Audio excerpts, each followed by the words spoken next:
Thank you for coming out to GHAC Commission meeting. I'm Victoria Fry. I'm the new chair.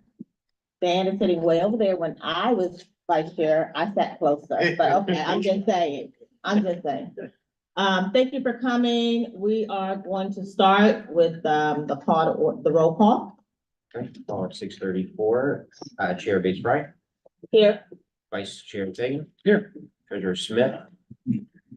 Here. Right Winger Drinking. Secretary Vice President, and moving from Commissioner Moore. Present. Kepler. Here. Dallas. Here. White. Here. Maddox. Here. Bates. Here. Montana. Here. And Wenning. Here. Commissioners currently absent are Neal, Stryker, and Claire. Quorum met. Okay. Are there any additions or deletions to the agenda items?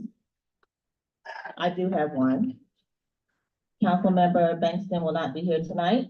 He's rescheduled for another commission meeting. So we will take that off. Okay, hopefully everyone saw the minutes. Joe usually sends them out right away. Are there any additions or deletions to the minutes? No? So I move to approve the minutes of January the 2nd. Thank you. Thank you. I got it? Okay. So right off to City of Columbus staff reports. Division of Police, our own sergeant. Come on up. All right, so no microphone today.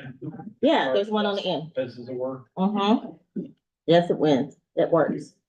I mean, I can shout. I'm really good at shouting. Shout in the diaphragm. Like, exactly. Down low. So this one work. So it's on. Okay. I don't know if it work. 1 second. All right, well, good evening, everyone. So business, yes, okay. So just on quick business, Columbus Division of Police is giving a little bit update about crime.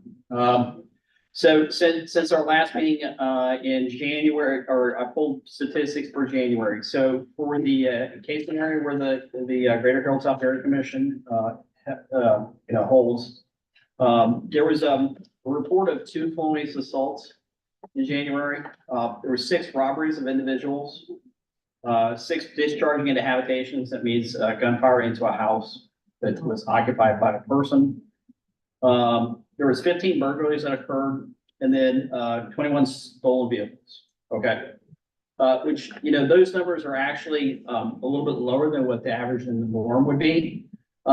But digging into our reported crimes a little bit more, I think what is probably a little bit more alarming to me personally is that in the same time period, we had 32 domestic violence report incidences. That's actually documented instances where domestic violence had occurred, not just an argument.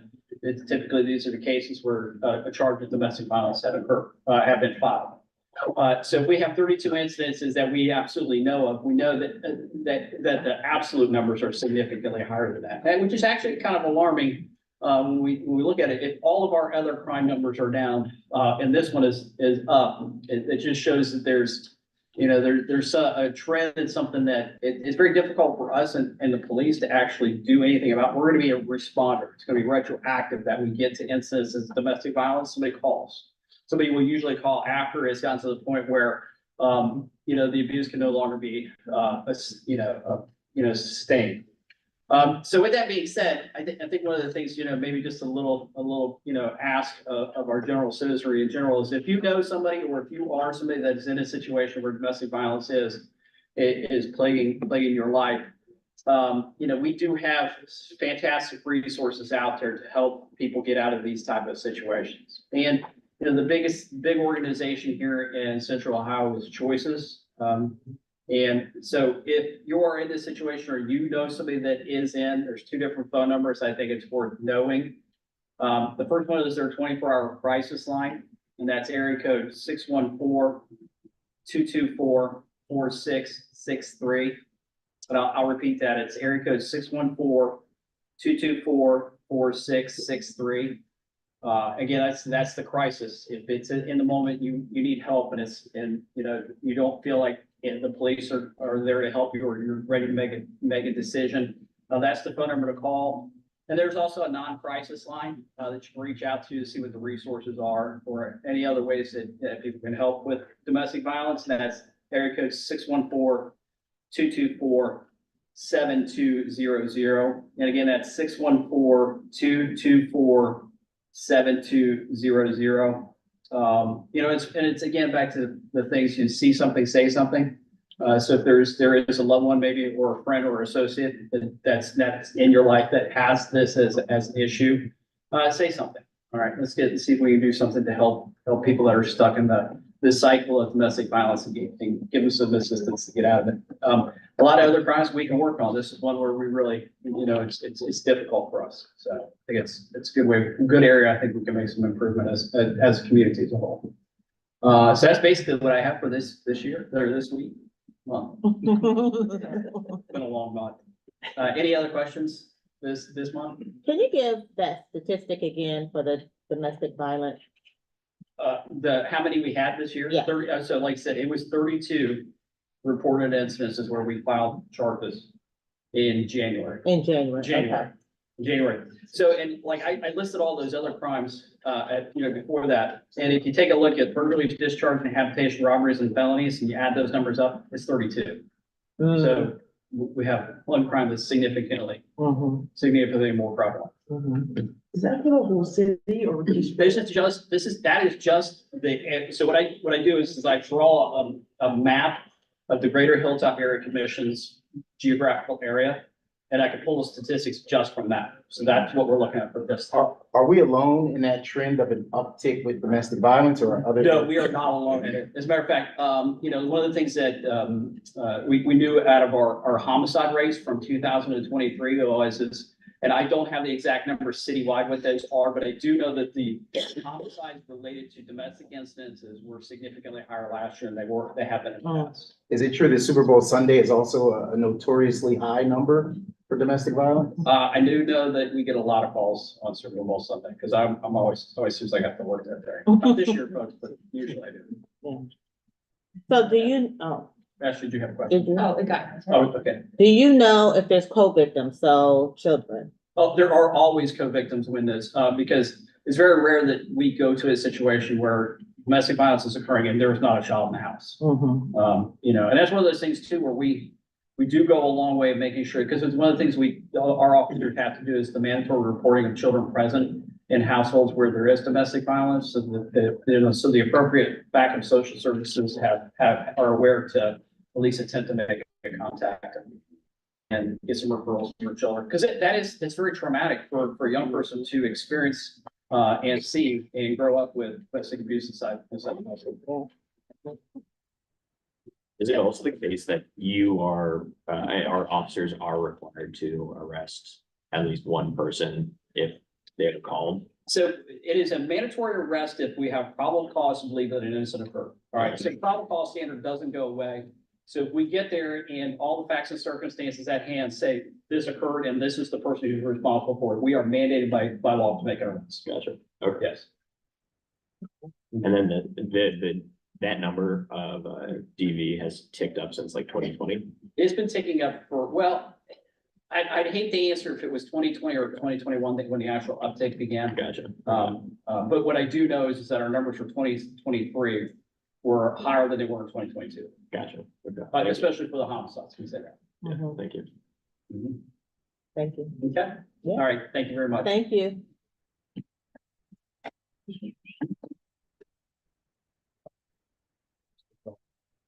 Next. Next up is Mr. Dorsum. I practice saying your name. Dorsum. That's exactly right. Is that the right grade? Zone attorney, Columbus Attorney's Office. All right, well, good evening, everybody. Excited to be at my first Greater Hilltop Area Commission meeting as zone attorney for Zone 3. I'm Rob Dorson, work for Columbus City Attorney GHAC Klein. I live just up the road here, so I'm proud to both live and work in Zone 3.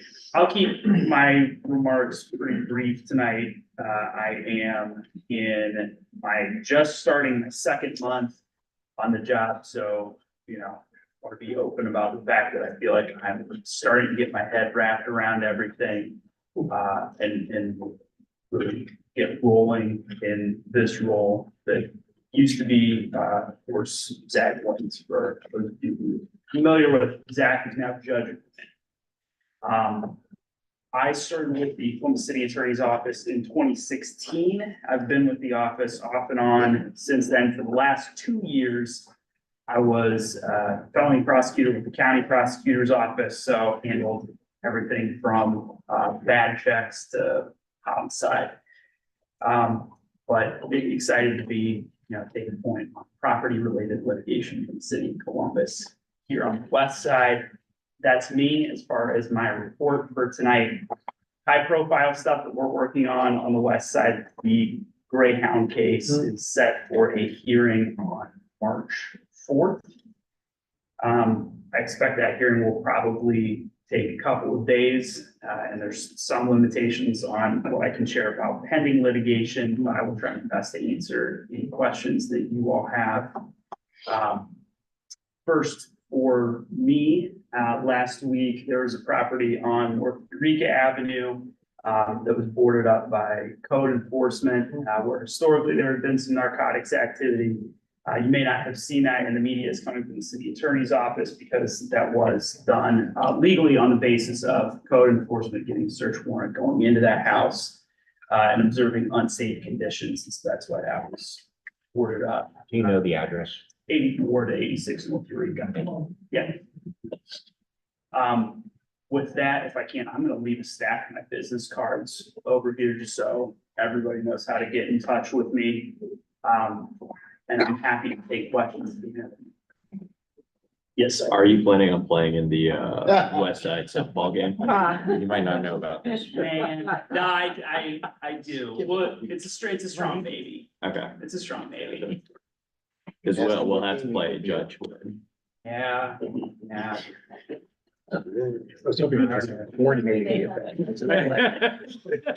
No, It's swinging the bat is just not my strong suit. I want to say in my glory days, I was pretty quick, but I'm clearly not in my glory days. All right. Any other questions? Other than baseball? Yeah, no, okay, All right, thank you. all Thank so much you. for having me. thank you.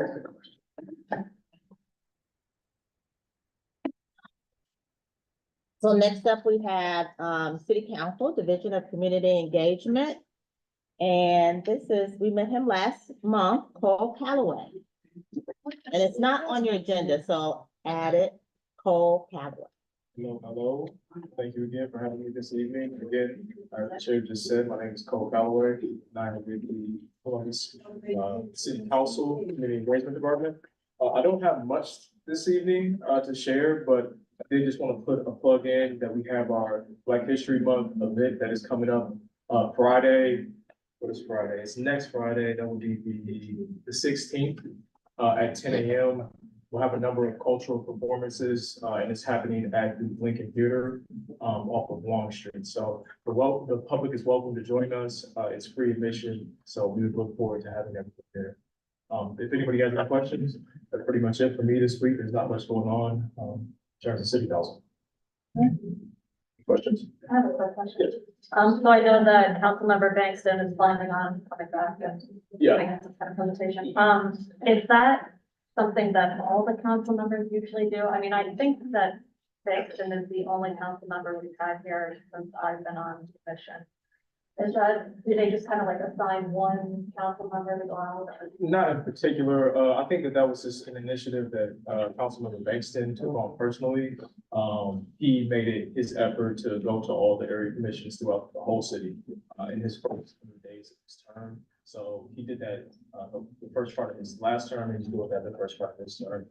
Something that we're doing in community engagement, generally speaking, is we put together a spreadsheet of all the area commissions, and we kind of laid them out throughout the city. So we have a tour kind of scheduled for council members to engage with each of the area commissions throughout the first couple of months of the year. So we're still trying to push them, obviously, with them being a lot of new council members. It's, you know, a busy time for them right now, but we're still pushing them to try to make it out to some of the area commissions. I know that Nancy Day Ophauer, which is one of our newest council members, she is gonna make an effort to come to this area commission in particular. And Councilmember Bankston was also supposed to be here this evening, but he had obligation that came up. So I think he'll be trying to make it next month. And then I'm gonna do my part to make sure fellow council members out here. Thank you. Question? Thank you so much. Thank you. Sailing right along, Department of Neighborhood, Olabisi, Eddie.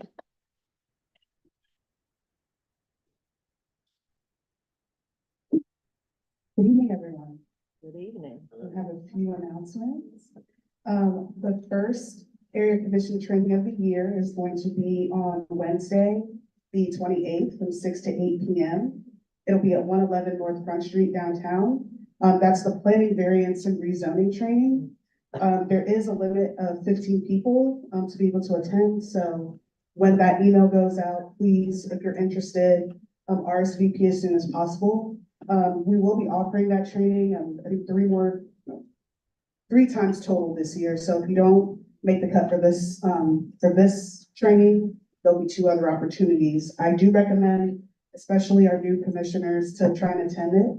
A lot of valuable information, a lot of valuable tools will be shared. And I think it's a really good overview of your role of reviewing zoning applications. It's a really useful training for that. The Community Relations Commission is currently, they have several openings and they're looking for new candidates. So just a very, very brief overview of the Community Relations Commission.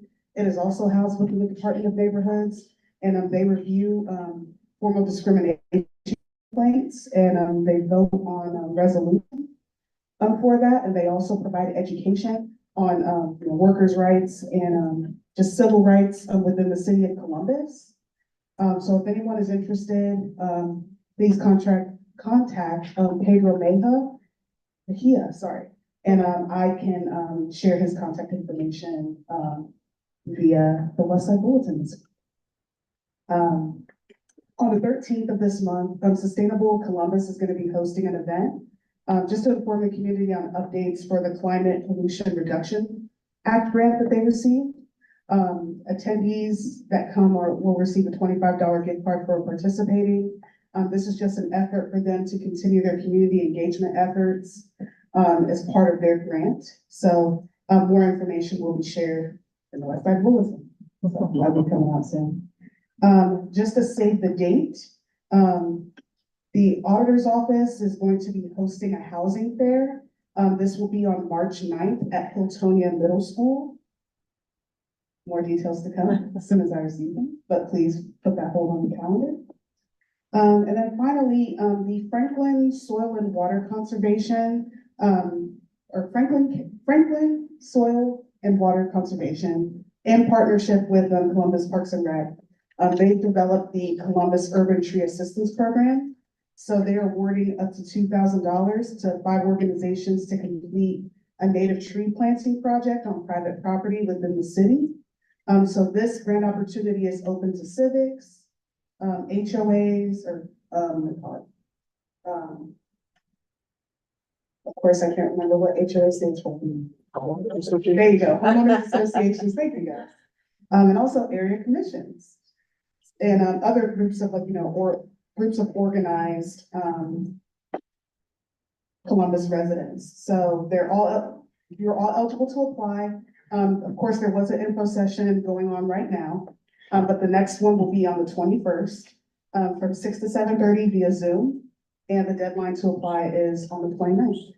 So I know increasing the tree canopy in the city is one of the components for just the tree master plan, but also, Urban forestry. there you go, yes, the urban forestry master plan. So if there are any projects that you're interested in, I think this is a great opportunity, so. You said 2/21 from 6 to 7:30, and you said something right after that. The deadline to apply is, February 29th. So, if you don't, or any questions for me? No? All right. Wonderful. Thank you. Is this on? No, now it's on. Thank you so much. Department of Neighborhoods, it doesn't look like Nick is here now. I'm gonna give him, because this is my first chief. Next, we have announcements. I will start off. I do want to make sure that I thank Dan for being such a support for me the last 30 days. I probably text him every day to give me some direction and advice regarding certain things that comes along with the chair. So I just want to publicly thank you, my friend, for being available to me. And does anybody on the commission have any announcements? Any commissioners? Yes. This Saturday, from 9 a.m. till noon is the Westgate Lodge, community breakfast. The proceeds go to, the Special Olympics as well as Masonic youth programs. It's only $7 for adults and like $4 for kids, and it's really good. And it's a great way to, get some time to mingle with your neighbors and Hilltop folks. So come on out. How do you sign up? Oh, you just go. You just literally go. It's Westgate Lodge on West Broad Street. Yeah, for the farmer's market. Yep, Bring cash bring cash or check. or check. Yeah, I've given them a check before. Oh, okay. Wow, Meemaw, good job. YMCA is also their, summer camps are now open for children. So if you have young ones and you would like to, get your kid, into summer, camp this year, that is open. It does move quickly. Oh, do you want? Ashley, do you have something? Hello, is this on? Oh, yep, it is. Hi, everyone. So outside of my commission role, I manage hilltopusa.org, and we just launched a newsletter. I did put some paper copies on the table over there. We ran out of the color copies, but I'll be sure to bring more of those every month. You can just find resources and events that are happening. There's an event calendar on the back. That's great to put on your fridge to kind of keep up to date with what's going on, and the commission meetings are also listed there. I want to share that A Step in the Right Direction is having their 5-year anniversary. They're doing a town hall celebration and a fundraiser. That's going to be on Tuesday, February 27th from 5:30 to 7:30 over at Glenwood United Methodist Church. They want your presence if you can make it, and they love donations as well, they said. So Step in the Right Direction is doing a lot to help neighbors in the Hilltop to get reestablished and contribute back to community. Did you have one? Just really quick. Okay. So I have been, on the advisory council for the Zone in Columbus project, on the Zone in Columbus project, on the advisory committee. And we're scheduled to have a meeting, February 7th, which would be tomorrow at 4 p.m., but that's been canceled. It's going to be, the next meeting is going to be held on March 6th, 2024, 4 p.m. at 141 North Front Street. That meeting is open to the public. They're going to try to schedule a second meeting in March to be able to review kind of progress of what the Zone in Columbus project has been doing. So I wanted to make that announcement that I know some people were trying to go in person. It's going to be canceled. Dan, did you say 111 or 141? 141. Okay. Yep. If I said 111, I didn't. Okay. Thank you. Yes. Go ahead, Rachel. I have an announcement, which is to share the, news of the opening of the Lower Life Ministries, Child Enrichment Center. They're gonna have a ribbon cutting and then kind of like an open house on February 20th, that's Tuesday, from 9 AM to 11 AM. And I don't have the, oh, here it is. It's 2323 Sullivan Avenue. If you go down Sullivan enough, I'm sure you've noticed the development of that property. And they're gonna have their opening February 20th, Tuesday, 9 AM to 11. Thank you, yes. Yeah. Thank you very much. Three fairly quick things, and thanks to the West Side Bulletin. So this might be redundant, but for anyone listening who doesn't get that, Kick Butt Columbus will be taking place on Saturday, March 9th. And as part of our committee, I was going to bring it up as something potentially we could do. And so we'll invite other commissioners and community members to be a part of that, to do a public service litter cleanup. If you're able to attend, that'll be March 9th. More information coming soon. Another round of 300-gallon trash conversions to the 90 gallons occurred this past weekend, with the first pickup coming up this Thursday. If you have any questions about that, or if you're listening at home and you're unable to submit questions, please email. So funny, I was about to say, please email GHACJoe@gmail.com. That's GHACJOE@gmail.com. Again, if you have any questions about the process or just to relay your experience with it. And then finally, Earth Day Columbus is accepting work sites for the weeks between April 6th and 28th. Again, talk to me about that after the meeting or email. Again, that's GHACJoe@gmail.com with any questions. And I encourage all of our civic associations, other community groups to get involved with Earth Day. Any other announcements from the commissioners? Are there any announcements from the audience?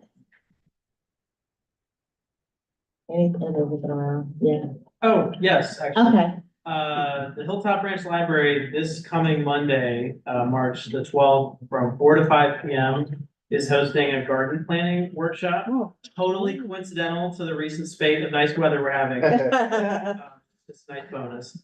We're doing that in partnership with Hillbilly Homestead. They're our partner who's hosting that program. So they'll be sharing tips for planting your garden in whatever space you've got, however many gardens you've got, and everybody will leave with a preliminary plan for the spring. Repeat the time, Mike. Yeah, it's Monday, February 12th, 4 to 5 PM. Free to the public, just show it. Nope. Can I ask you a question? Yes, you can ask a question. Are we gonna get a seed library like Franklinton has? I don't know. Okay, good answer. I can't say for sure. Also, are you still doing oral history interviews here? Check. Yeah, we are. Yeah, by appointment. For anyone who's interested in capturing an oral history, can be a story from your own personal history or history that you are associated with somehow. So you can come to the library anytime that we're open. Just mention that you want to record an oral history. We'll set you up with an appointment, give you a sheet to take home with the date and time, and you'll have 60 minutes roughly with the librarian. We'll sit down with the reporter and some prompts, if that's helpful, and capture your story. And then those stories are, assuming that you sign all the paperwork, those are preserved in our My History collection on the library's website. So if you're interested in seeing or hearing what some of those sound like, go check it out on the website. Do you have a process in place if someone is unable to leave their home to come here by chance, or would you accept remote submissions? We do. I believe you'd have to get in touch with our local history and genealogy division to set that.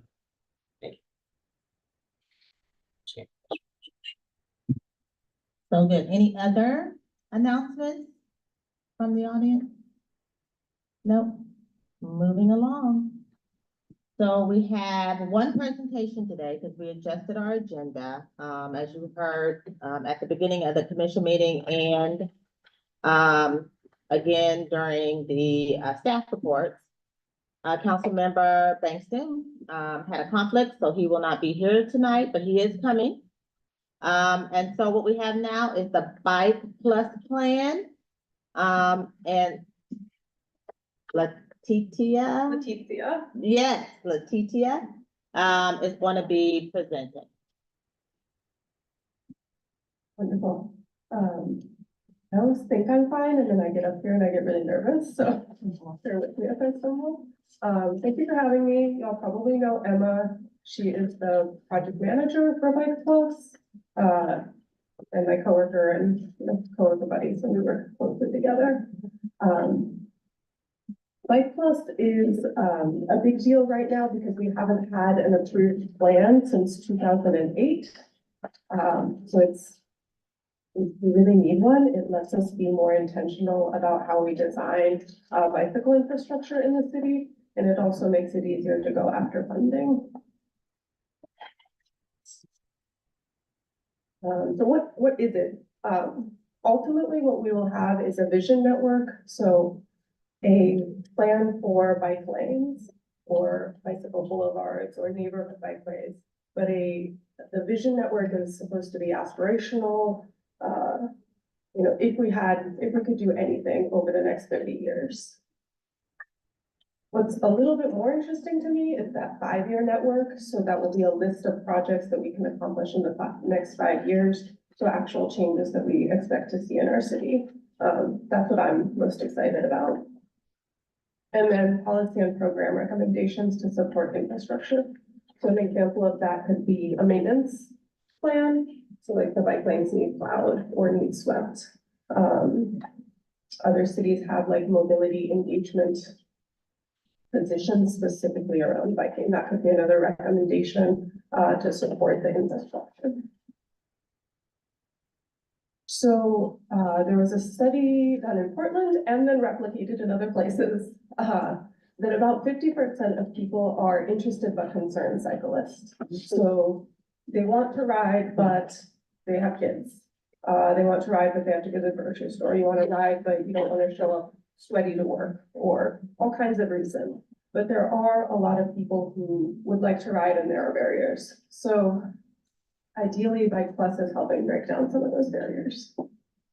Another thing that we're focusing on is the Vision Zero communities of interest. Communities of interest are based on 7 equity indicators. The most relevant one for Bike Plus is like 0 vehicle households. And then everyone, even if you don't ride a bike, so it's like someone riding a bike is one less person in a traffic jam, or like one less person fighting for a parking spot. A lot of the time, bike lanes improve safety for everyone on the road. So even if you don't ride, Bike Plus can help. This was a slide that I added for the Vision Zero coordinator, asked me to put a little plug about Vision Zero. It is an initiative and an action plan that the mayor has signed to get to 0 traffic fatality. It is a big goal, but in many ways, it's like the only goal, the only acceptable goal to get to zero traffic fatalities. I believe SWID, our new Vision Zero coordinator, is coming to the planning committee soon. So she will be there. She also told me to mention the West Mound Street, and Emma told me to mention that as well, that the medians got funded and the push button RFP got funded as well through Vision Zero funding. Okay. So that's great. Yeah. We started working last summer. We're different phases. We're going to wrap up in the fall. There is community engagement at each step of the way, usually both online and in person. So far, we've done an existing conditions review. So what do we have right now? We've done ongoing community engagement, and we've got our draft vision and goals. As well, we're kind of in the middle of a bunch of things too that didn't fit on the slide or the like what's next slide, but we're in the middle of a lot of things. So this was our existing conditions review. You can see a lot of in the hilltop, the orange is bicycle boulevards.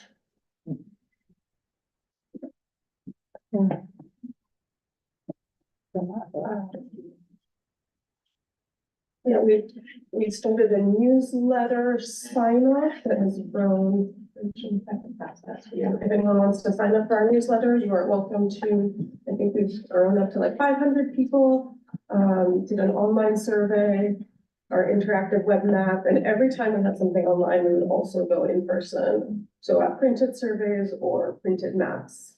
Done quite a bit of public presentations, and we've tried to cover the city geographically while focusing on communities of interest. This is the vision that we've written so far.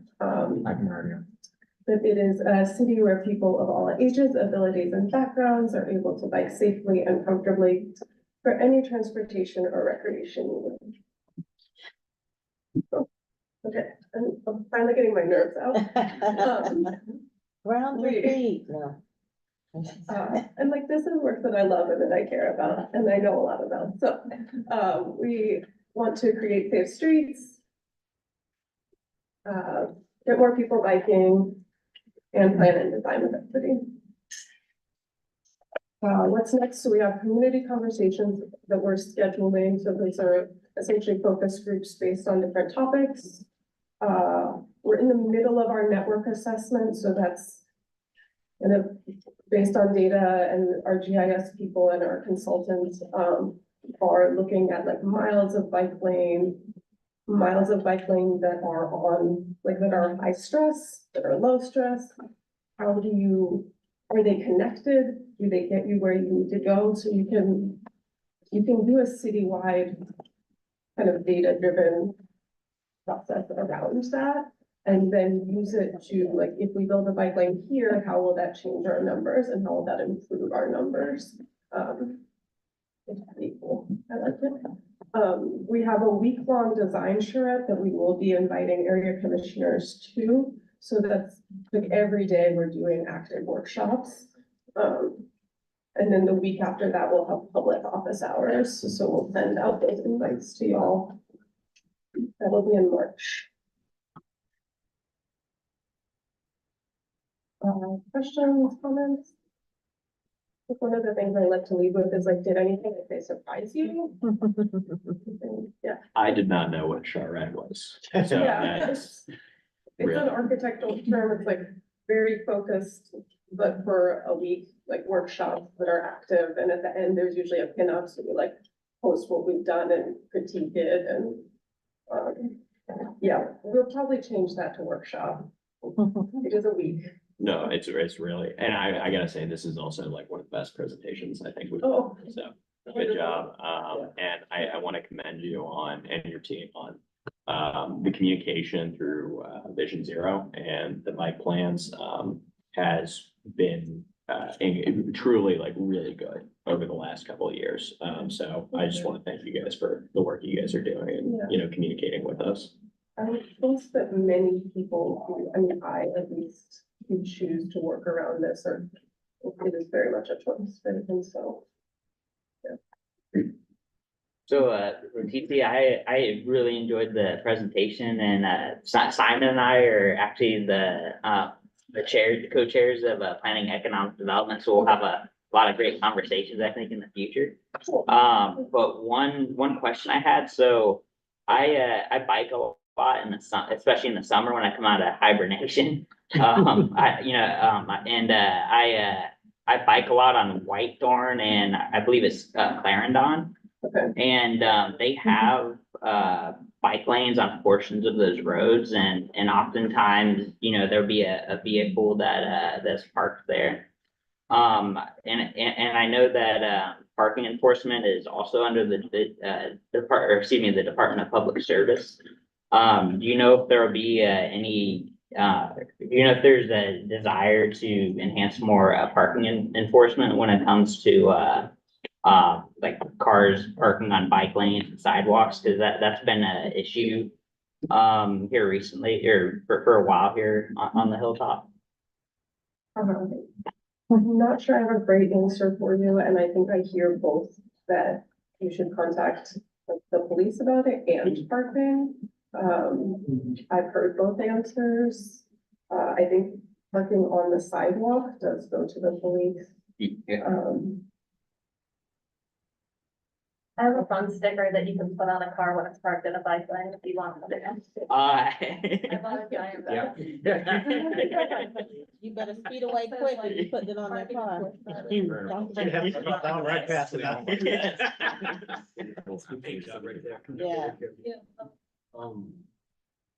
Thank you for being here tonight. I really appreciate it. This is a good presentation. I do have a question in regards to CPD and if you guys have been in communications with the bike patrol to see if they've got any feedback, comments, or Brophy has. Yeah, Sergeant Brophy, do you want to? So, I was just invited to some of the network planning meetings when it comes to some of the Bike Plus and then some of the infrastructures to the city of Columbus. So they have reached out, so we are in that active communication. All right, the meeting hasn't happened yet. So hopefully it is. And I think, and the reason they asked me, because by the way, I'm very passionate about this also. So it wasn't just, so not only am I, I've been running the bicycle training for 27 years, but I'm also an avid, both recreational and commuter cyclist. I commuted to work today. I mean, that's how, on my bicycle, that's how I get around. So the idea is it's kind of blending in that perspective from both the public safety side and also like the person who actually uses the city's bicycle infrastructure on a daily basis. To answer your question, make sure it goes into 311, make sure that you're labeling that it is blocking a bicycle lane, and those get a higher priority if you're parking enforcement. They will not send us, but they will put those in a higher priority as opposed to just the overtime or the junk cars. So if it is a bike lane, 311. 311. Thank you so much. Thank you. There's two questions over here. We'll start with Mr. Aiken. Yeah, so one of the things that I've noticed, I'm in that interested but concerned, we've had the tag along, I got the kids for years, but then there are many areas that I won't ride with my kids, and therefore I'm not riding there as well, such as Broad Street, Sullivan, because it's just not safe if you can't be going 40 miles an hour on your bike, and I'm not in the best of shape and don't travel the speed of traffic along Broad Street. So if I had to describe our bike infrastructure right as it is right now, the one word I would use is disjointed, where we have some good quality sections that then end, and then you're stuck having to ride in a major area. So I think, as you continue this process, I look forward to participating in what was the word? The charrette. The word of the day.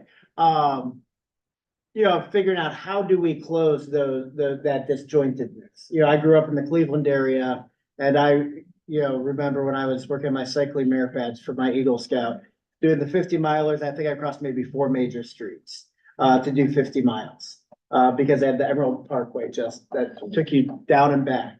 And now as I'm working with scouts now and cycling merit badge, it's the same thing. Like, where is it actually safe to tell these 16, 17-year-olds to go out and ride for long distances?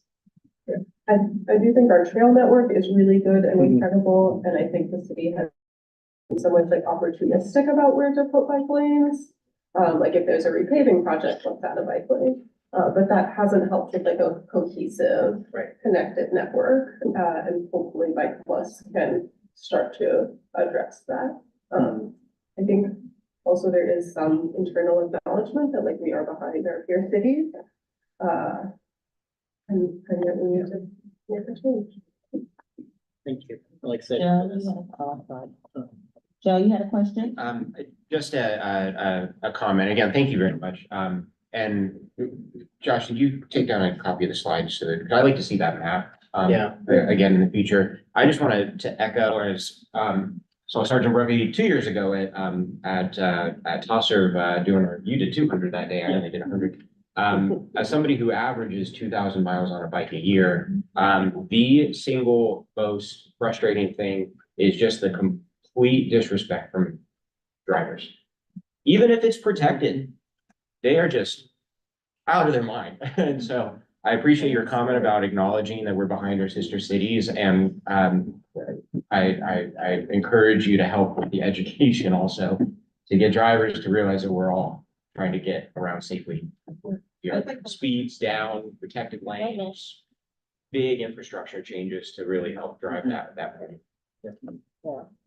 I think there was a comment from the audience. Yeah, so, with the community engagement, is there any tactical community engagement, especially when it comes to high business areas where bike infrastructure is put in?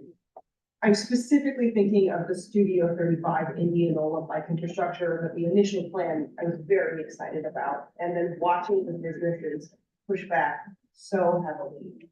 And the comments that I saw from my perspective and the education, the research and things I read seem to contradict the things I read say that, and including cycling and good walkability, like in business infrastructure areas, increasing like this. And all the businesses that are stressed if they were going to lose business, if they lost parking, if they lost. Exactly. And so watching that go from something that was like, as a cyclist, very exciting to get it, this is very significantly reduced. Like, is there any kind of tactical conversation about trying to target businesses, whether informing them or just being like, this is positive change? So we do have one of our community conversations is, the theme is businesses, and I believe we might even have two, like one small and one like large. Many of those are already supportive, so trying to talk with them around how can we get other businesses on board? If you're supportive, why? What can you do to help us?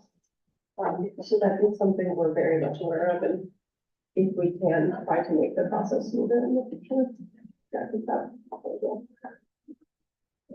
Are there any more questions from commissioners? One more. Go right ahead. Do any of our peer cities make use of their alley infrastructure to enhance bike access? I have no idea. No one's ever asked me that. I don't know. I know I've been in Winnipeg in Canada, you're allowed to ride on the sidewalk. And so cyclists would go on and off the sidewalk much more frequently without losing the respect of drivers of when they went through the street, which I thought was interesting that they could do both. Yeah. I don't know, I'll look into it and see what I can find. One of the bike plans years ago, maybe you're asking because of this, if you look at it, their plan was to put a bike lane basically in the alley that runs parallel to Sullivan, behind the businesses to the south of Sullivan. So, yeah, it's interesting looking at that and thinking like, why didn't this ever happen? But I can send that to you. Please. Bro. Typically, alleys are not part of bicycle infrastructure across cities. And the reason that is because the points where alleys intersect main streets are very, very dangerous. It gets even more dangerous when you start adding in, the bicycle infrastructure with that. What typically turns out to be safer, it is when you get bicyclists out in roadway and motorists getting used to them. So the more bicyclists and the more bicyclists are out in roadways with traffic and more traffic sees bicyclists on roadways, the safer it ends up being for everybody that's involved, and then the better the understanding is. But the reason, like I said, the intersections of alleys and main streets are very, very dangerous for both pedestrians and bicycles. So that's why they're not used as part of that infrastructure. Thank you. Okay, I want to stay on schedule too, but go ahead. Oh, are you Go sure? on. Okay, Yeah. I just have a brief comment, and I think it ties into one of the things that you had said. Of like, one of the things I heard you say that I'm excited is the maintenance plan, because there are existing bike paths that are great, but they're not well maintained, especially as we experience a lot of construction boom. And one of the places I feel like we lack in connectivity in the hilltop is when the Camp Chase Trail. So when you get off the trail and you have to go through Valley View, and then you're in a bike lane on that, but that bike lane always has gravel in it, and it's so unsafe. Yeah, glass, gravel, yeah. And it's great because you can get on the trail in between and it feels really safe. I think it's really pretty, but that area is so bad. So I feel like the maintenance plan and the connectivity is really wonderful, and I hope that really makes a big difference. I rode my bike here on the Broad Street bike lane, and I was like, this needs what happened? Yes. Yep. Well, thank you. Is there any other questions from commissioners? Any from our audience? Thank you, appreciate it. Yes. I say we all get on a bike and ride down one of the streets. Okay. So, next we have reports of officers. Chair, I don't have any announcements, or reports, other than I'm very pleased with our committees. We've jumped out the gate working. And so I want to tell all the committee chairs and co-chairs and members, you're doing a great job. And, I can't wait to see what the rest of the year brings. Vice Chair? Not a report, but just a request. I'd like to update the contact list for all of us to share, with other commissioners. So, if you have any changes to your email address, phone number, anything, just email me, here in the next 2 weeks, and then I'll just get that out to everybody, with updates. That's it. Thank you. Okay, next up is Secretary. Yes, I don't know if I should use the microphone, but, to the commission and to the chair, I have reached out to our 4 area high schools, asking for nominations for the new like official note taker role. I have, I'm Joe, I'm your secretary. Over the last 2 years, we've had growing interest in developing an official paid note taker position for commission. It allows whoever the secretary is to focus on the business instead of doing all the clickety clacking that I'm doing here. So if you know somebody who might be interested, be about 4 hours a week. We're particularly interested in a young person, high school aged, who is interested in journalism, civics, local government. Please again, reach out to GHACjoe@gmail.com. My information's on our website as well. We're just looking for nominees at this point, and we'll go through a bit of a more official review process when we have names come in. And so we're waiting to hear back from the high schools, principals and guidance counselors, but slowly starting to move that. Yeah, and so I want to clarify, it's 4 hours a week, a month. Yes, month. Okay. You're right, I said week. Okay. Great. Treasurer? Hi there. So I have a couple items. So first, the treasurer's report. So with less than 4 months left in our budget cycle, we're sitting at just under $2,400. As you can see there, the only expenditure we've had so far this cycle was a reimbursement to our former government legislation committee chair for materials purchased for the election. So that puts us in pretty good financial shape for this budget cycle. And then I want to go to my next slide, which is something I want to vote on. So this was part of an email I sent to all commissioners earlier in January, just approving some subscriptions that we have for the next year, just as like one way we can use this remaining budget cycle. So as you can see, we have the Esri software, $100, Constant Contact for a full year, $144, Restream, $152, and Zoom, $159.90. These should all be for the full year, and tonight we'll vote on allowing the Department of Neighborhoods to process these expenditures. Does anyone have any questions before we vote on this? I think we can vote on it, right? I have a question. So the Zoom subscription, what are we using that for? Is that part of the? I believe Commissioner Maddox is being used right now. Okay, so it's part of our streaming, okay. And there was I saw something in my left eye. What is the Okay, Esri wait a software minute, for? wait a minute. Did you have something? Yeah, I caught on. He had raised his hand. I was gonna say, should we, this is probably a question for all BC as well, should we, when we're approving these kind of expenditures, add in like a $20 swing or something like that to say somebody goes online and there's some weird new $5 something or other, if we said 144, now it's 150, that's not been approved, do we need to add in any buffer or anything like that? It doesn't hurt. You could just phrase your motion or the motion to say like up to X amount of dollars. Yeah. Just wanna make sure. That Esri, is that for a 1-year license? Oh, I'm sorry. So sorry. No, I was gonna ask about the entry software. What is it and what do we use it for? I can answer that. Okay. This is a software that Human Services and Education purchased last year that is a GIS software where you pull in public data sets and you can analyze, map it out. So with last year's committee, we were interested in being able to use that to help bring information forward when we have requests, and been a bit of slow uptake. I just did a quick sidebar with these two who are on the committee, you're on the committee, you're on the committee.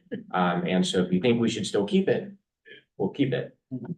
We'll, have to use it. So, because we don't want to waste it, but. And so is it attached to a per computer or is it a license for the whole commission? We have, I believe it's a license that we share. Okay. And last year's Chair Fagan, made it a kind of a generic login and password for that information.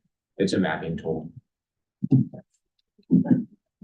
Yeah, and so and that was a great question, Josh, too. So I think we should probably add an amount not to exceed 10% of 500, or the amount that's up there. So we'll vote on it, and then that's what we'll put in the minutes, I guess, so. I have a quick question. So one thing I've noticed is over the past 4 years, Zoom has changed around their licensing and all of that. And I'm curious if other area commissions are using Zoom, and is there, is this something that Department of Neighborhoods could be purchasing for all? And then we all have like our own sub license under a larger. I don't know if anyone's looked at that. So several other area commissions have Zoom licenses. That is something that I can bring to our leadership just to discuss, see if that's possible. And obviously, probably for us all to get synced up on the right time, it's gonna take a while, so we can still approve this while figuring that out.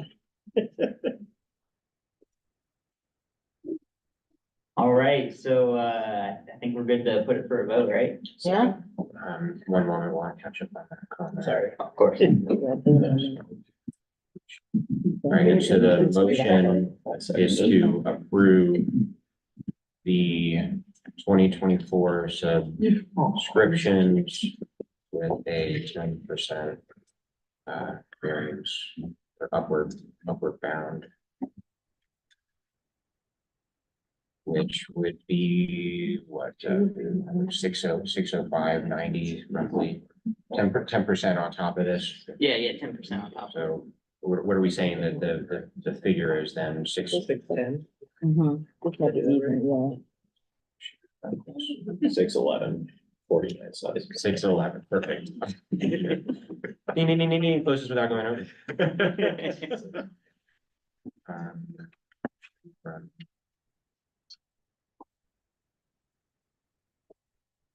Do we need a second for that? I second that. We didn't Okay. put it on the floor, did we? Yeah, you didn't. Say it. You gotta make the motion. You just say it with your whole chest. Yeah. I'd like to make a motion to Approve. approve this. The 2024 subscriptions up to $611. Can you say that again, Joe? Yes, the motion is to approve the 2024, I'll even add here, GHAC subscriptions up to $611. Is there a second? Second. And a second. Dallas, do we have to voice or roll call? We can voice. Yeah. I don't know. Yeah. All those for the motion? Aye. Aye. Aye.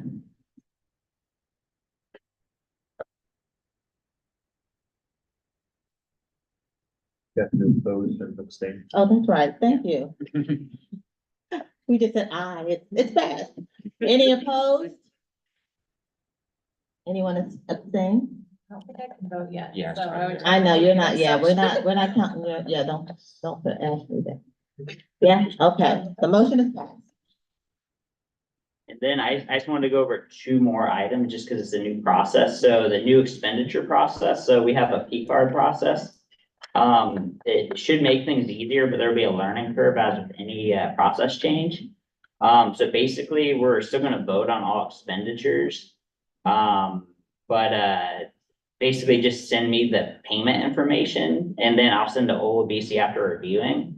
There's a list that the Department of Neighborhood staff sent out, and I'll send you those details in an email later.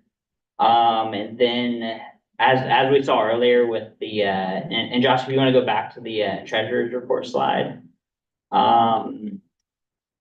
We have a lot of budget remaining. Our cycle, as you can see up there, ends April 30th.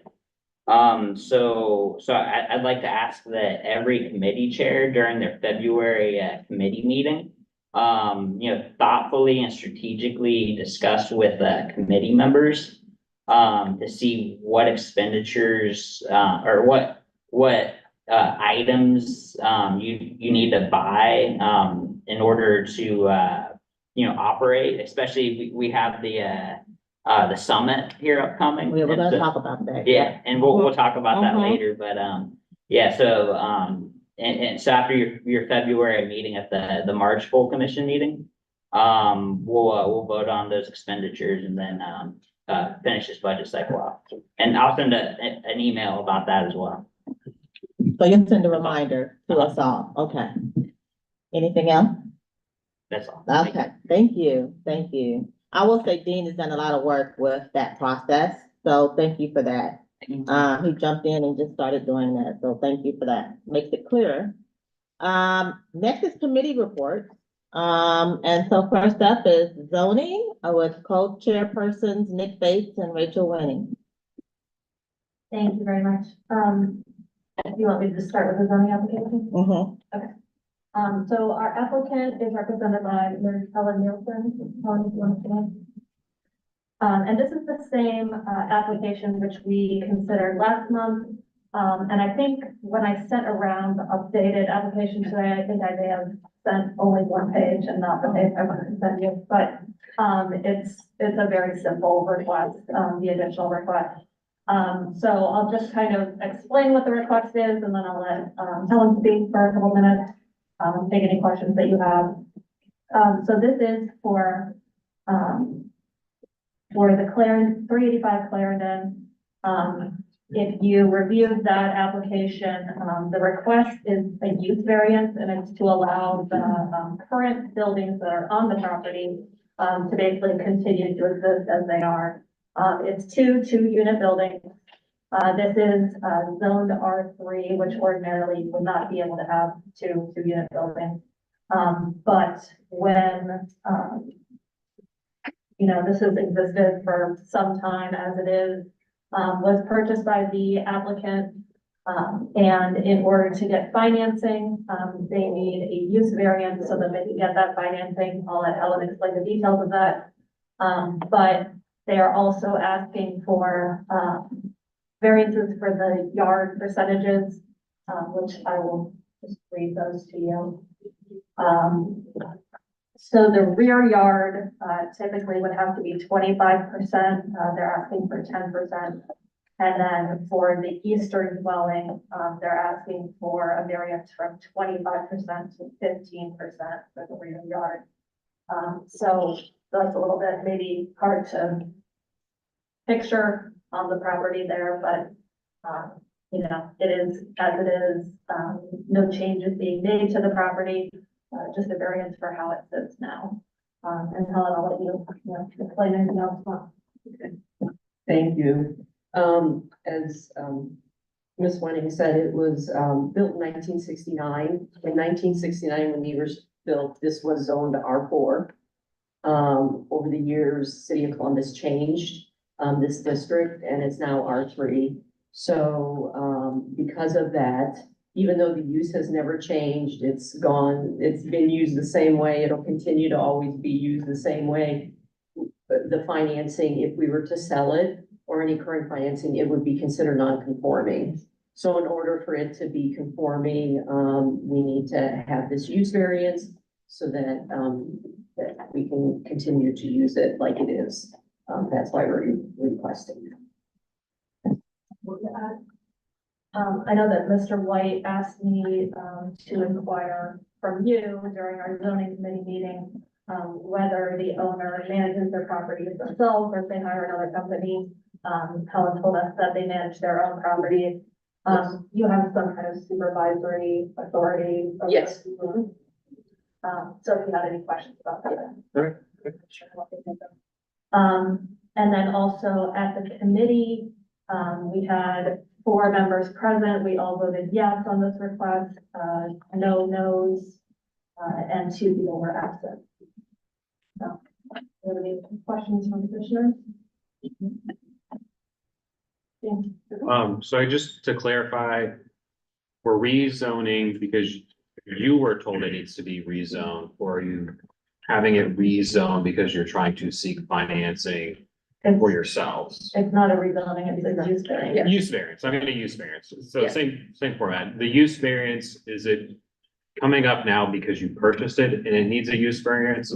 Or are you seeking finance and you have to have the use variance to obtain financing now? Well, number one, it's the use variance is needed because it's considered R3 and this is really an R4. Yeah. So it would need that, but this actually came up because we went to finance it. And so the appraiser flagged it. The appraiser called the city itself. The city told them what needed to be done, and that's what started the process. And then if we were to go sell it at any time, a buyer would have the same issue because truly, even though it's been used this way since 1969, it's, the city changed their code, so it's an R3 now, but it really needs to be an R4. So we're trying to do that, yeah. Is that refinancing being used to rehab either of the buildings or just to pull equity out to purchase more property within the community? Well, I mean, they paid cash for it. So Yeah, so they're they- trying to, whether they use that money trying to pull cash, whether they use it here or somewhere else. I don't know what their intent is to do, but their intent is to refinance it, get conventional financing and have it conforming, yes. And then also down the road, they may turn around and sell it and a buyer, would have the same issue.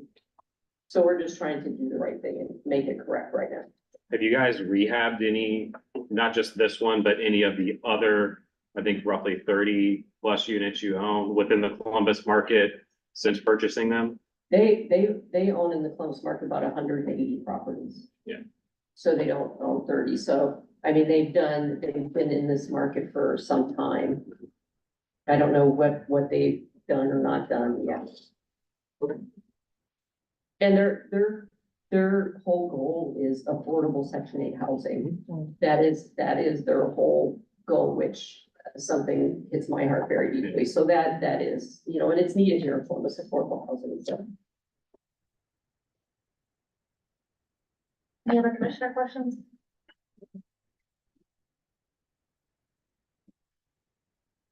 Do you have any community questions?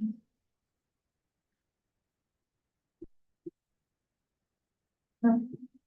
You want me to take a vote? Yeah. Okay. I will move, to approve this requested, variance application, being the use variance for the existing two unit properties and the 2 variances for the percentage of the yard. Second.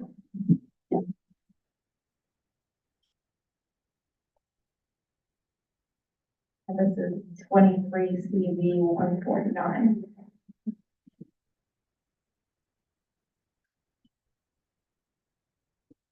Okay, we'll start with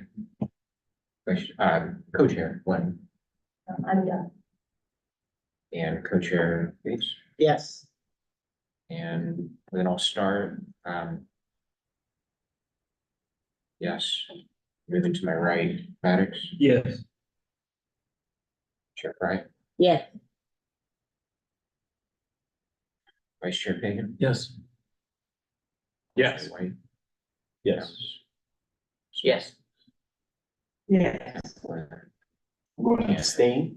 An abstention from Chair Moore, thank you. And can you just, I can count. but- 1, 2, 3, 4, 5, 6, 7, 8, 9, 10. In room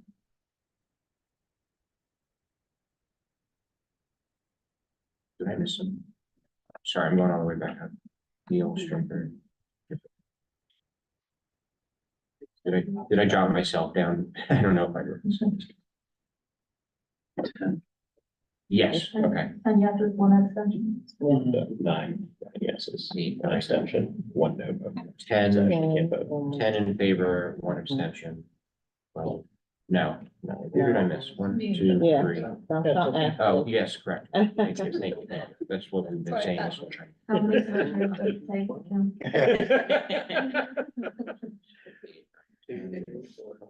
Now we're all Everybody counting. pick a One, Well. 10, nothing more extension. Yep. That's great. For my own purposes, for the form, not that it really matters what the total was, but, okay, so I will fill out, that form, send it to the city, I'll copy you on it. Okay, so it's agreed. Okay, thank you all. You're welcome. Thank you. You're welcome. The remainder of the committee report, we will have a meeting this month on the 20th here at the library at 6 p.m. We do have a number of applications, and some of them I think will probably garner some public input.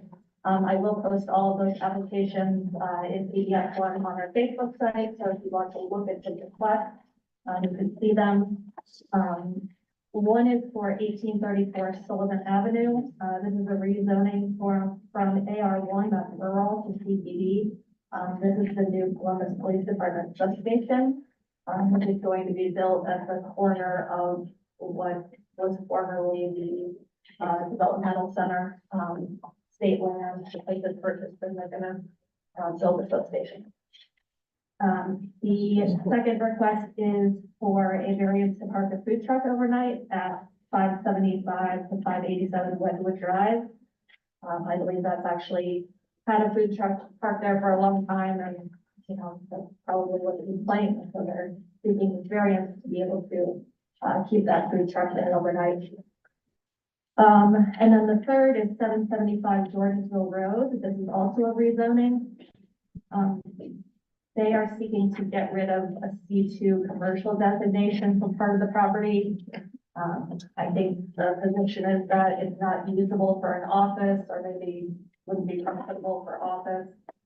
So they are seeking to have the zoning changed to limited manufacturing. I think part of the parcel is already limited manufacturing. But this is, I believe, the U-Haul property, right when you cross over Sullivan to the other side of Yorkville. And so, yes, those three applications will be heard. I will post them on Facebook, as I said, and I think that's it for today. Unless my co-chair has any comments. Nope. Thank you. Next up is Community Relations, Chairperson Josh Maddox. Thank you. So, yeah, I'm good. No, sure, wow. Good, sorry. Beautiful. All right, so we did meet last month on the 23rd, and then we discussed again more of the summit. We're going to expand our meeting time this month to give us a little bit more time to actually discuss and kind of do some planning. So our next meeting will be at 6:30. We're gonna switch, well, it's a government legislation, right? But we're switching time with them to give us a little bit more time. So we'll start at 6:30 at the design refinery. Still, if you have any additional topics or anything like that as committees, let me know. So we can kind of start planning all of those out. And then also, thank you for those who've sent the updated descriptions for the website. If you've not sent one yet, shoot it over. I'll get it up to our website, and we'll talk about it during your meetings or whatever you need to do to kind of come about with that. And let me know if you guys are planning to stick with your times that are set up on the calendar currently. If not, obviously I'll pick up on it as you talk during the meeting, but just I like to put those on the website too, if possible, if we're gonna have specific timeframes that you're always gonna meet, but if not, such is life. So that's all I got. I want to add a couple things for the GHAC summit. So thank you, John, for that. I want to give some kudos to all the committees that have submitted their 1-2 to me.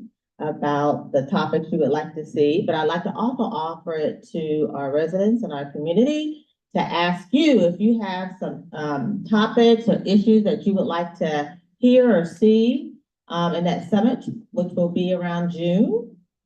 Please submit them, and you can email me directly or Josh, and let us know what you're interested in. It's important, right, to hear your voice and to have your voice as part of this summit, because it's your summit, right? We're just hosting it, right?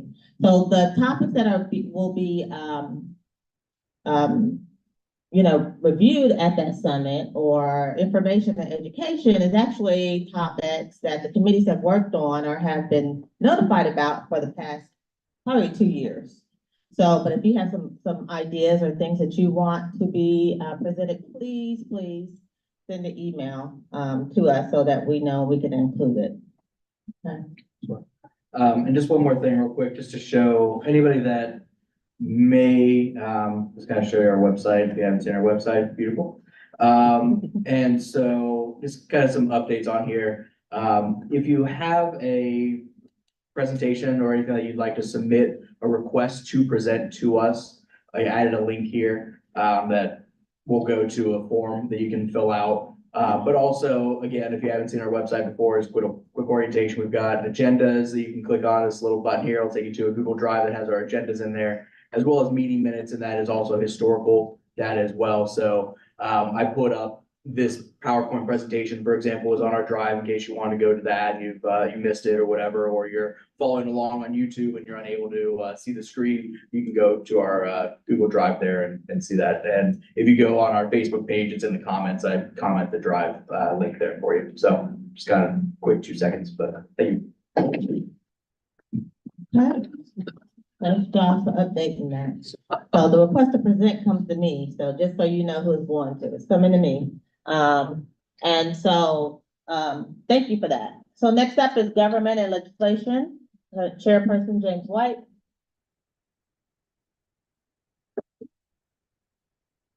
Hello, I also want to say a big thanks to Josh. He does a lot of stuff when it comes to our IT support, especially if you're clicking around on other commission websites. Like, we are by far the one that has the most amount of stuff up there. So I just want to say I really appreciate it. I really appreciate what he does, especially when it comes to just, he's immediately getting stuff updated on that website and getting people access that need it. And then I'm just going to slip right into government legislation. We are going to switch our times around to allow for communication and relation. So we will be meeting February 27th at 6:30 p.m. And just a quick recap of what we discussed in January. We formally or informally have a schedule outlined for the election for 2024. We don't have, or nobody's told me tentatively that we are for sure going to have more than 4 people running, but we are going to have an outline of what that process is going to look like prior to the packets being made available to the public. We also are going to be reviewing the packets. I am going to tweak the layout of them a little bit more, just to allow for more room for people to fill them out. But nothing bylaw wise are going to be changing about those. Again, some action items that we're going to have for this coming year is just reviewing our bylaws, getting those out to everybody digitally, along with Robert's rule, and creating a new commissioner packet. This is just going to be like a 2-page hyperlink to all of the stuff, the documents that I've received. If you've got anything that you think should be on that list, feel free to send it to me via email. I do want to mention that we are going to have a candidate night forum March 4th at 6 p.m. here at the library. The Greater Hilltop area is actually represented by, like, I want to say 7 or more elected officials, and that ranges all the way from Columbus City Council all the way up to state.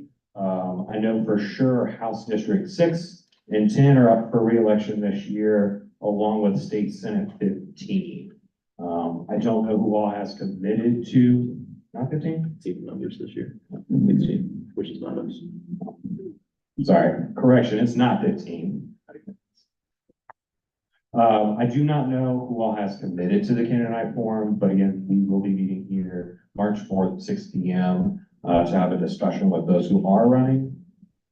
Again, next meeting is February 27th, 6:30 PM at the Design Refine at 11 Northwest One. Thank you. Yeah, thanks for that. And it's six, and it's candidates, it's, Democrat and Republican candidates from District 6 and 10. Okay, that will be in the candidates night, okay? And it will be structured in such a way that it will be, by party. Okay, just for that, just so you know that. Human Services and Education. Chairperson Joe. Take your time.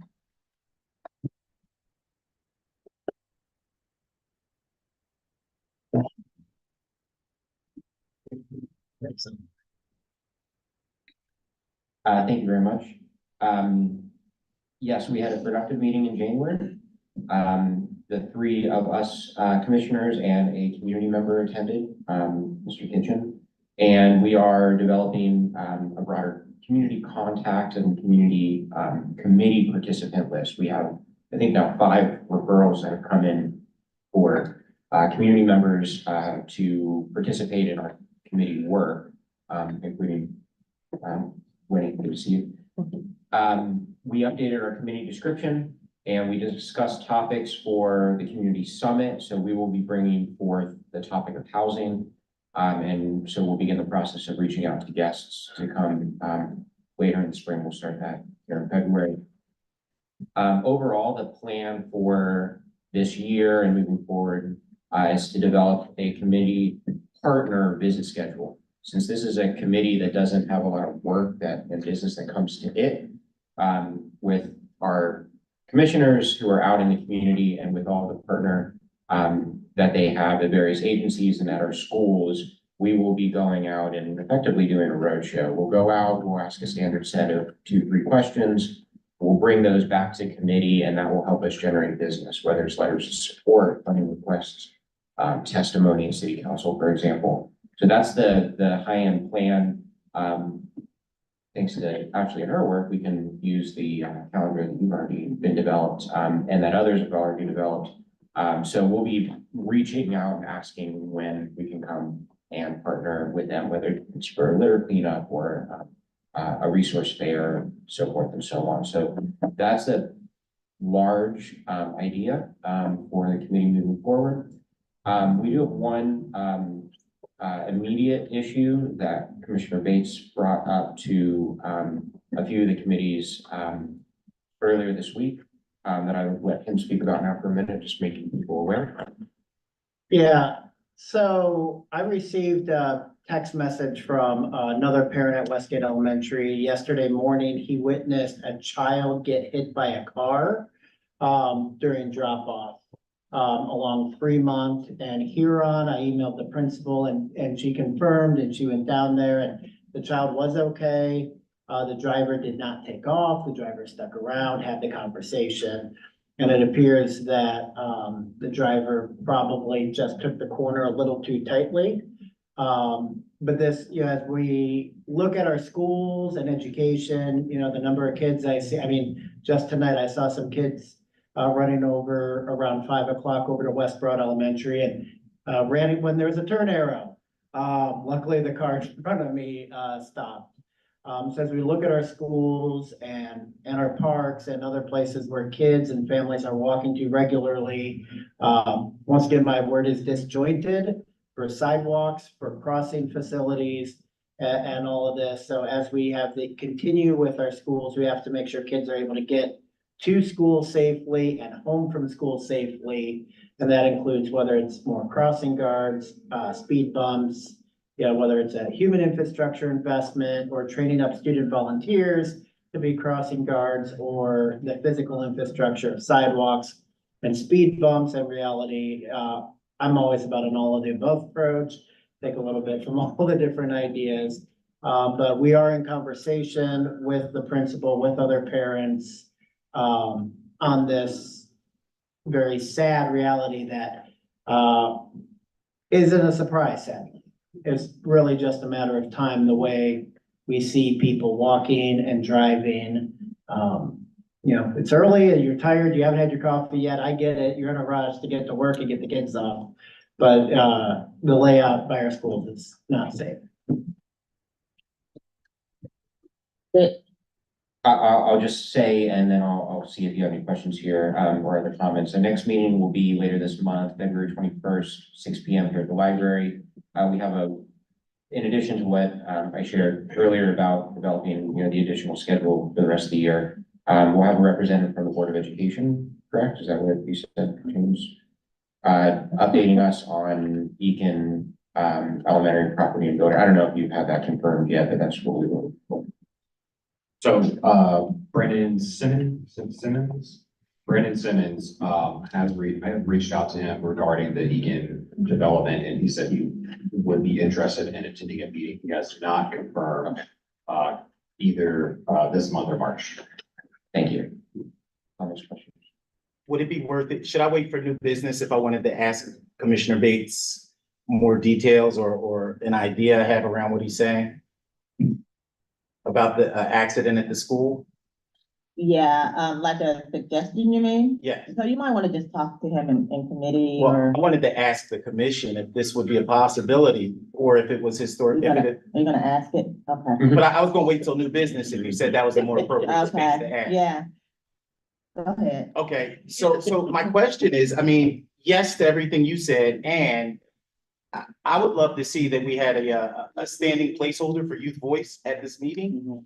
And if we could have a standing space on the agenda for students that whatever the issue is at school, at home, they know that they can come here and say it and have it heard by community.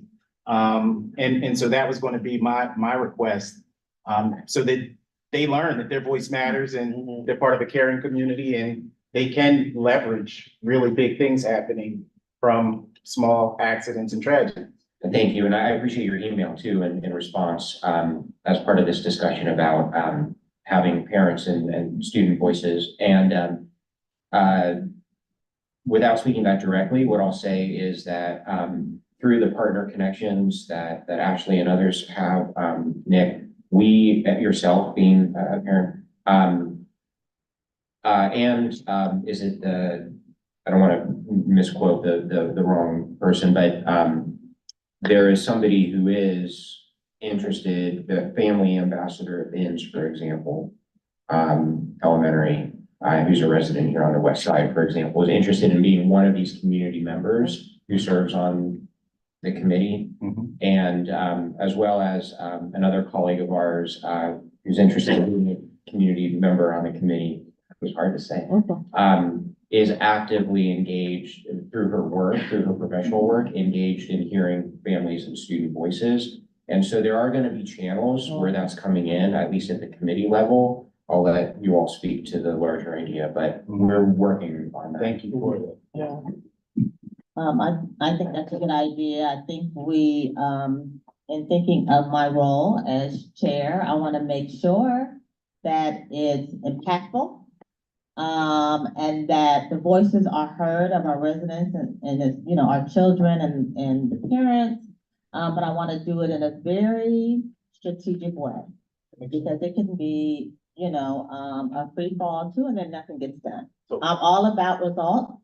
And so let's continue to have that conversation. So thank you for bringing that up. Yes. Liquor permit, Chairperson Andrew Stryker is not here today. Do we know the next meeting at least? Generally follows the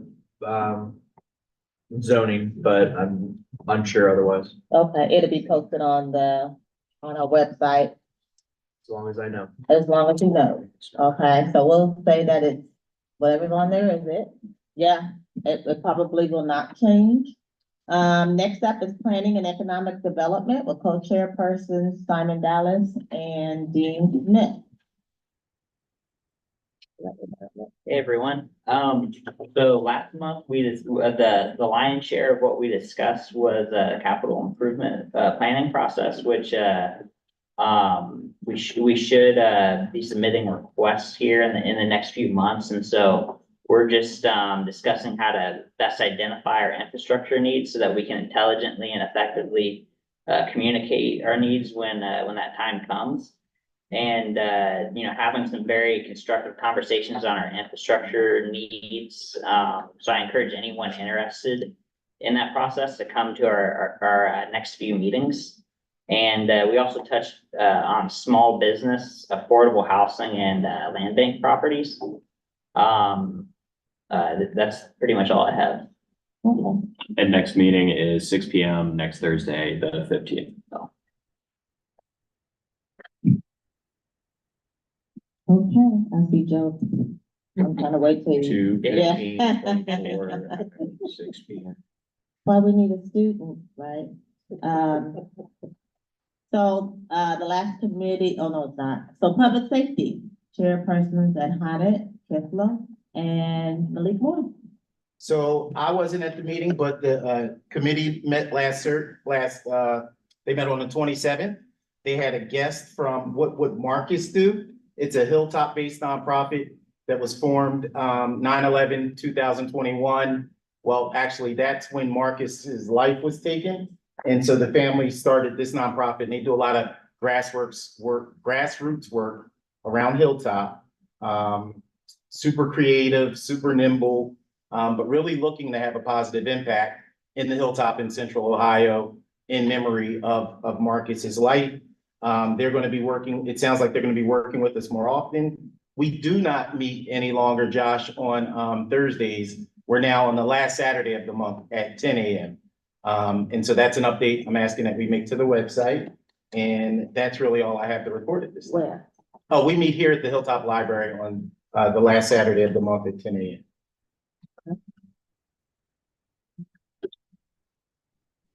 Okay, the next, committee is Recreations and Parks, Chairperson James White. So, couple of things. Sorry, I do want to apologize. I've been focused on my laptop. Not dying on me, but we do have representatives here from Columbus City Schools. I want to say it's Danny Campbell and Dr. Joyce Albright. That's to the front. Yes, sorry, they are here representing Columbus City Schools for our region. They have expressed interest to attend more meetings here in the Hilltop, just kind of make the connection between us, the schools, and how we can partner together. So I do want to apologize. Thank you for being here tonight. And then I do have 3 things for Rexon Park. One of them being a letter of support for Rhodes Park that the Department of Recreations and Park has requested or has signified that they would be interested in having from us to get a more favorable lease from the state of Ohio when it comes to roads so that they can make the much needed investments back into that park. I do have it rough draft ready to go, but I do want to send it to the chair and Dan to just kind of get a final review. I haven't haven't typed up one of these in a while, and I just want to make sure that my 300 kind of word on it makes a lot of sense. So I'd like to make the motion to send a formal letter of support from the Greater Hilltop Area Commission to the city of Columbus that can be used in regards to obtaining a more favorable lease with the state of Ohio in regards to Rhodes Park. Do I have a second? Second. Or is there any discussion, questions, or comment first? Just a question. So are we going to vote, contingent on Ms. Bates Fry approving it?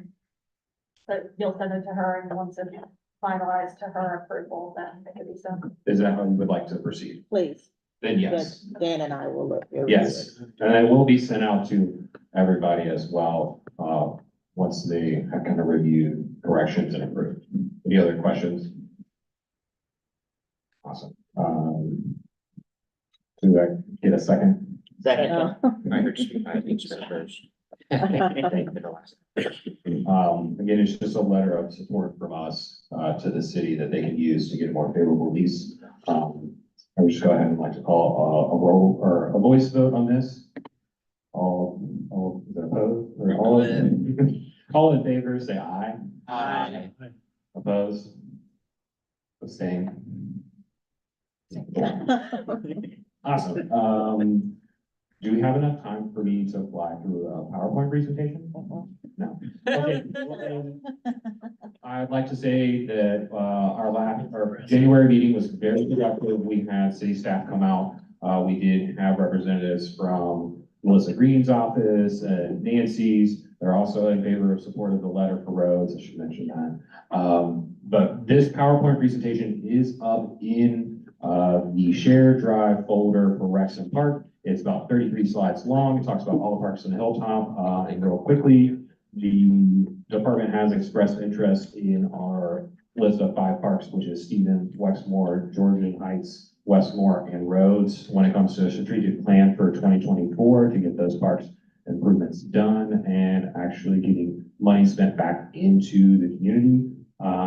I believe our 2 topics that I sent over to the chair was in lines with how much funding is being spent in the Hilltop when it comes to our parks compared to the rest of the city.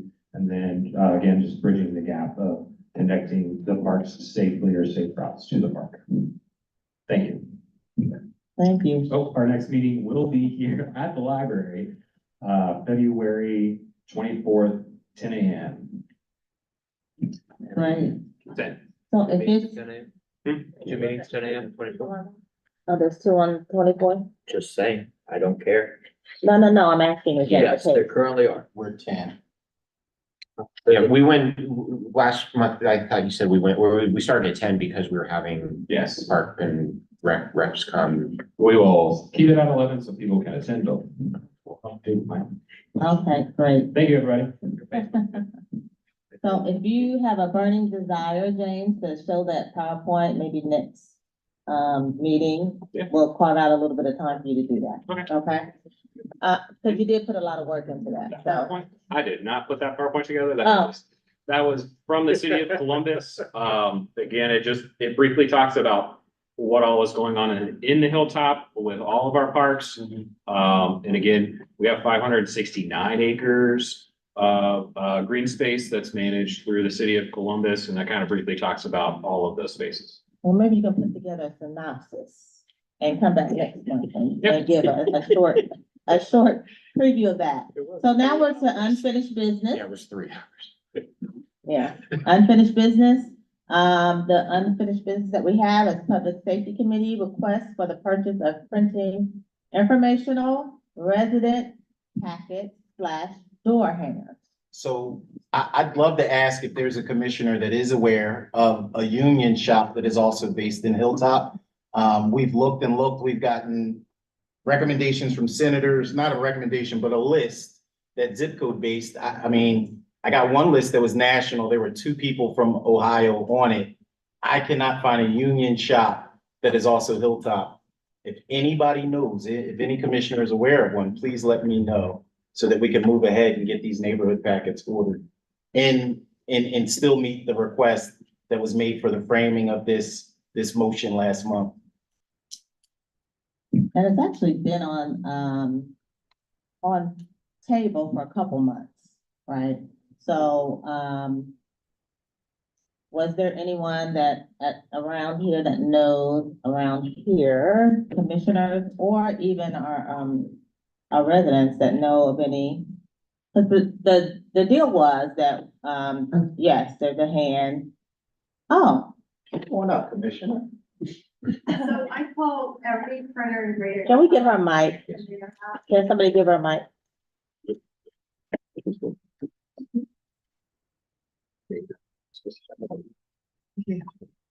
No, I was just gonna say I did call all the printer shops in the Greater Hilltop Area Commission, and none of them are agreeing. So there's 3 options that I did put out. I don't know if you got a chance to read it, your text message, but I think those are the 3 options that we should put out as far as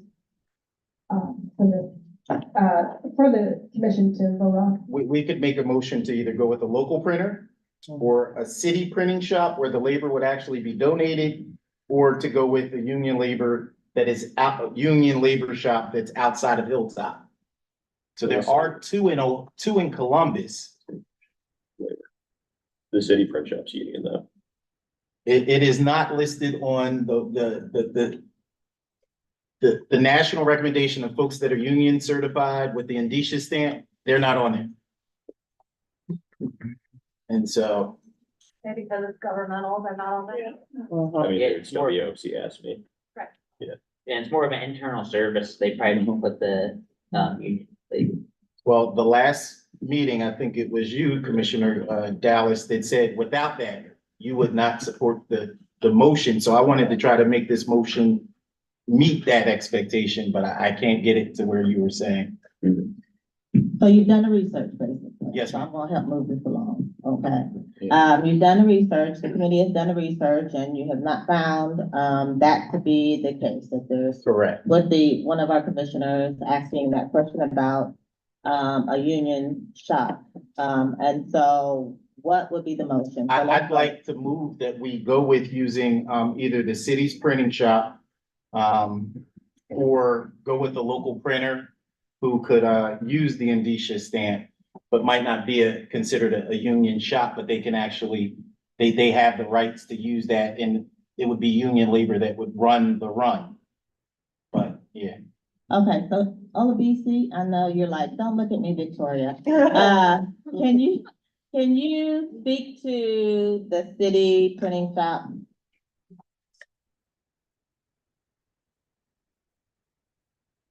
She's so good, thank you. Oh, use the. Oh, do we have a? That's all good. I'm not good at projecting, so I really should have used them. So what exactly would you like me to speak to? Well, so, in my mind's eye, and anybody jump in here, it's fine. To, identify the use of the city printing shop and that kind of thing, if it's, unionized, there's apparently some differences in unionization and stamps and all that. I don't know that you have to get through that, but just what the process would be if we use the city shop. No, absolutely. If you wanted to use the printing shop, I myself have, an account with them. So you can just submit whatever you need to be printed to me. I'll work with our internal team just for formatting and, just to make sure the logistics are correct, and then we can submit for printing. It'll be printed at cost. So I move that we go with the city's printing shop, to run off our welcoming neighbor packets, here in the Hilltop. Is there a second? Second. Thank you. Oh, so. Oh. Okay.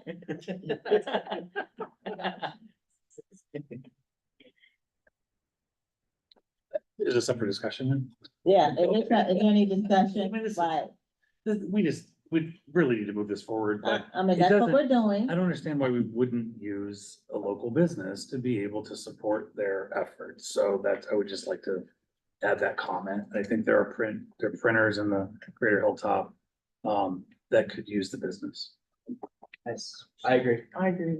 What were the printers in the Hilltop? What were they? Like, we need to get this printed, so. We can do it at cost for the city, or we can, use the Hilltop printers. I didn't hear what the question was. I just said, who are the printers on the Hilltop? Do you know, Dan? Well, historically, we've used it doesn't matter but the last couple of larger runs we've done is the print shop that's there on the corner of West Broad and Georgesville. And because being asked, and escaping me, I'll look up their name. That's okay. The pro printing. Program, thank you. Okay. So I think the motion originally we wanted to make was up to an amount, right? And so perhaps we'll start there.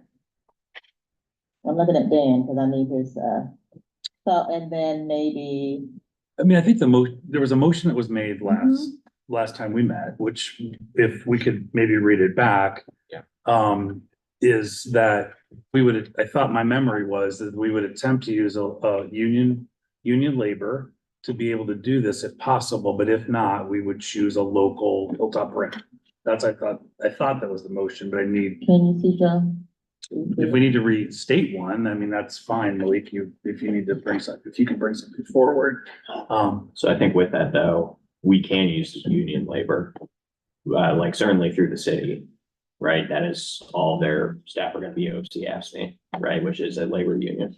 And so I think the option to use union labor for printing is on the table, to my understanding. Yeah, it's definitely not off the table. So I think there are a couple options that the planning and safety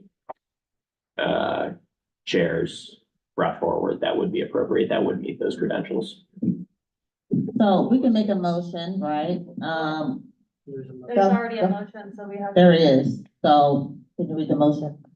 From January 2024? Yeah. Okay, the motion at the time was to approve 2,500 double-sided print door hangers up to $300.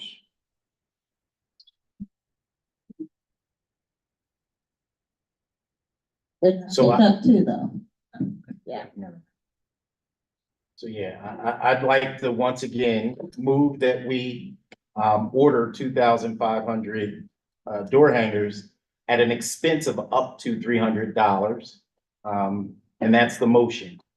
Then I'll say, as the dialogue is, our preference will be, first priority would be local, and our next priority would then be union. But what I'm asking for in the motion is that we move ahead with the approval to order 2,500 door hangers up to $300, being the expense. Why don't we just order Can we do- this? Because that was like, you gave us the examples, right, of what you found. And so like, which one are you suggesting we use right now, I guess? Yeah, so what, if I'm being honest with you, Commissioner Dallas, what I'm gonna do is the one that could get us the product the soonest is who I would go with. If the city has a backlog and they say to us, we have a 2-month wait period, and the gentleman that's up the street says, I'll have them to you by next week, that's where my preference would lie. And if it's the other way around, then my preference would lie with, but we know that we have neighbors coming in and we want them to hit the ground running and feeling connected. And I wouldn't want to hold that up, for what essentially is one order. And I think we could discuss further in the future how we would set a standard or even a strategy screen of what we'd approve. But for this one, that's what I would ask, or that's how I would move forward with whoever could expedite the movement of the product. Briefly, Olivia, do you know if there would be a delay with the city or how long it might take? No, not off the top of my head.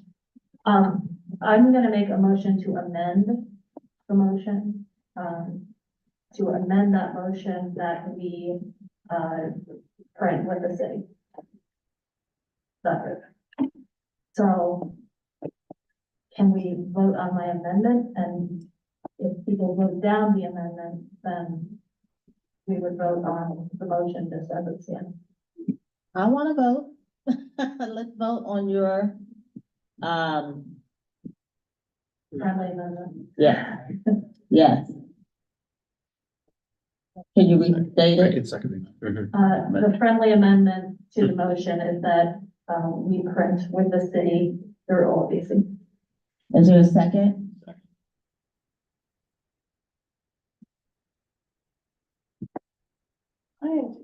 I'm confused. So if the city says it is 3 months, then what?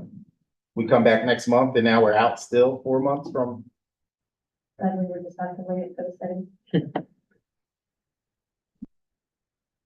What happened to the motion that I had second? Could we ask? It just hasn't been voted on yet. It will be voted on after we vote on my amendment. Gotcha. Does Robert's rule say the Exactly. first thing that's been seconded votes first? That. I'm just asking. That's not- I'm not part of That's what I was Just wondering, saying. so I'm glad you I said. believe that is the rule, though. Once something has been seconded, we have to vote on it, and then whatever comes after that, you have to vote first. We haven't voted. So can you give me the, both of them, like the first one? And then Rachel's, yes, then Rachel's, and I just wanna hear them, cause I'm all confused. And, from January this Yeah, current. January, Okay, and then, January, cause I pulled that forward.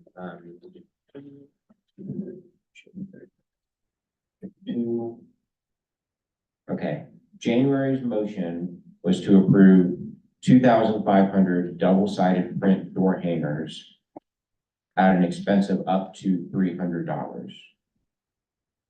With the friendly amendment of the print shop being the city's internal print shop. That was January? No, that's this friendly amendment in February. I'm confused. So the first, before her friendly amendment was added, what was that?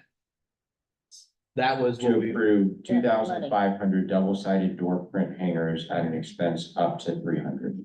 so that was That was brought up and seconded. So In we should be January. voting on that right now. No, we brought it up to, oh, you were out there when we did it. Yes, you're So right. let me, I wish I brought my gavel, honestly. So let's just, I don't know if that is something we can do. What is your recommendation, Dan? What, Well, again, I'm not fully schooled on Robert's rules, but, Rachel, Commissioner Wenning has offered an amendment to the original motion. It was seconded. Typically, you would have a discussion, right? I think you discuss what's been brought forward. And so have we done that? Is there any discussion about that? About And the then- amendment? And then that in its entirety would be up for a vote. so is there any discussion to the Before that- amendment? Before that amendment was made Yeah. though, we had already seconded that we were going to vote on something. And then an amendment was made after that fact. Do you want me You're to right. review the Robert's rules? Yes. Please. Yeah, I think once something's been seconded, I think it's on, we have to Yeah. decide one way or the other. Now we can vote it down and say, no, let's say no, now let's go to the second amendment. I have no problem with that at all, But you gotta but go- I Rachel, you believe reviewing that's it? procedural. I agree with you. Under amend, it states, this is the process used to change a motion under consideration. So what is under consideration? Is that pre or post seconded as a vote to be voted upon? It's the motion that was made by Mr. Moore. So in order to amend, raise your hand and make the following motion. I move to amend the motion on the floor. This also requires a second. After the motion to amend is seconded, a majority vote is needed to decide whether the amendment is accepted. Then a vote is taken on the amended motion. So if something's already been seconded, you can then amend prior to a vote.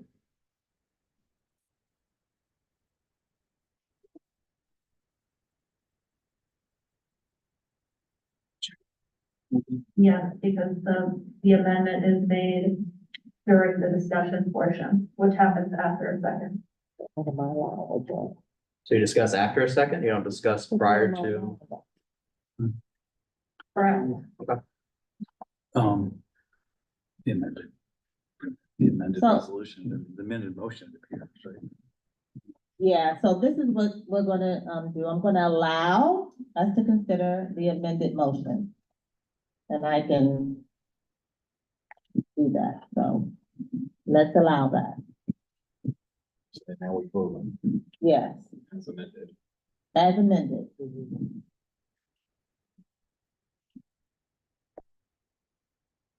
So Rachel, restate your motion as amended.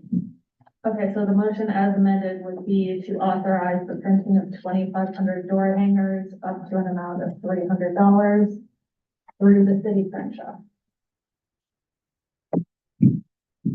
Is there a second? Yes. Okay, and we'll do roll. I will start with Commissioner Moore. Yes. Thank you, and I'll move to Commissioner Wenning for the amendment. Oh my God. Yes. Yes, we'll do that.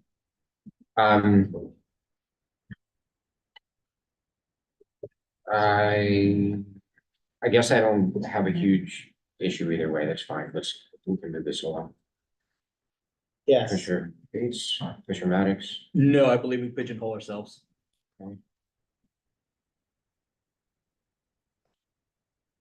you. Chair Bates Bryan, Yes. Vice Chair Fagan, No. Commissioner White. I'm gonna abstain. For most of those. Commissioner Gauss? Yes. Commissioner Smith? Yes. No. So 1, 2, 3, 4, 5, 6, 7 in favor, 3 against, and 2 abstentions.